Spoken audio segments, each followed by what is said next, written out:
কি রে বন্ধু, কি করতেছে ডুতে? যাই তো ওর গ্রুপে। আকাশ বন্ধু পরিচয় হ, এটা আমার গার্লফ্রেন্ড। জান পরিচয় হও, এটা আমার বেস্ট ফ্রেন্ড।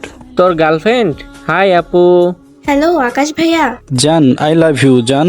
উম্মুয়া। জান তোমার বন্ধু গ্রুপে, তোমার কি লজ্জা শরম নাই? ছি। আরে ওই আমার বন্ধু না, সমস্যা নেই। আচ্ছা আমি এখনো খাওয়া দাওয়া করি নাই, আম্মু বকা দিচ্ছে। বেবি তুমি ওর সাথে পরিচয় হয়ে নাও, আমি একটু পরে আসতেছি। আপনাকে আমি চিনি, আপনার ভিডিও আমি দেখি, আপনার ভয়েসটা আমার অনেক ভালো লাগে। থ্যাংক ইউ আপু। আমি আপনার সাথে প্রেম করতে চাই। I love you. আপনি আই লাভ ইউ টু বলেন না কেন? আপনি আমার সাথে রিলেশন করবেন না তো? আরে আমি ওর ফ্রেন্ড, আর আপনি এগুলো বলতে একটুও লজ্জা লাগতেছে না? আর আপনি ওরে কেমন ভালোবাসেন? আপনি তো আমার বন্ধুকে ঠকাইতেছেন। জানছি তোমার বেস্ট ফ্রেন্ড এত খারাপ। তুমি যাওয়ার পর আমাকে কি বলছে জানো?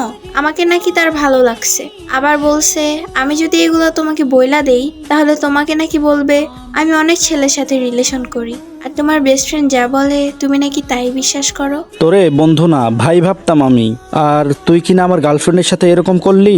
তোরে বন্ধু বলতে ঘৃণা করতেছে। বিশ্বাস কর বন্ধু, আমি এমন কোনো কিছুই করি নাই। উনি আমার নামে মিথ্যা কথা বলতেছে। তুই আমার কথাটা আগে শুন। চুপ, তুই আর একটা কথাও বলবি না। জান তুমি আকাশরে গ্রুপ থেকে লাথি দিয়ে বের করে দাও, ওর মতো বন্ধু আমার দরকার নেই। তুই সেই বন্ধু, যে বন্ধু কিনা আমাকে ছাড়া কিছুই বুঝতি না, আর আজকে তুই আমার সাথে এমন ব্যবহারটা করতে পারলি।